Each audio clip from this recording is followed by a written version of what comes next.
আপনার শুনেছেন গাজীপুরে এক নিরীহ ইমামকে পিটিয়ে হত্যা করা হয়েছে। কমিটির লোক জড়িত আছে, কমিটির লোক। ইমাম সাহেবকে অপবাদ দিয়েছে সে বলাৎকার করছে। তো বলাৎকারের শাস্তি কি পিটিয়ে হত্যা করা?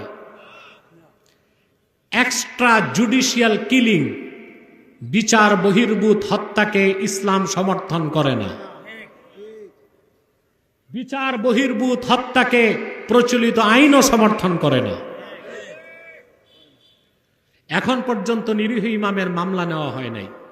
ইমাম তো কবরে। কারা হত্যা করলো রইসুদ্দিনকে? কেন তাদের গ্রেফতার করা হচ্ছে না? কেন মামলা নেওয়া হচ্ছে না?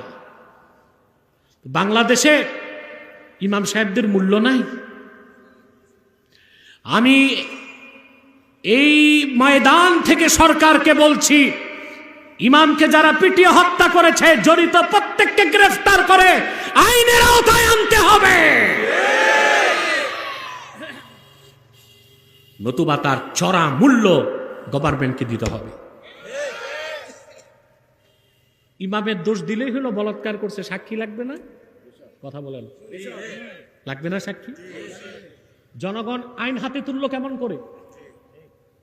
মেনে নিলাম বলাৎকার করছে। ইমাম আজম আবু হানিফার মতে ফাইল মাফউল লাতি, সমকামীকে ইমাম আজমের মতে হত্যা করা যাবে না, তাজির করতে হবে। বিচারক শাস্তি নির্ধারণ করবে, সেই শাস্তিটাকে পেতে হবে। মৃত্যুদণ্ড দিতে হলো কি মানুষ দিবে না রাষ্ট্র দিবে? এই যে এক্সট্রা জুডিশিয়াল কিলিং, বিচার বহির্ভূত হত্যাকাণ্ড, এটাকে সমর্থন করার সুযোগ না।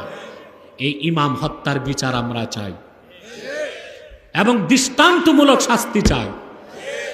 যারা জড়িত সবার শাস্তি চাই। আপনারা কি চান?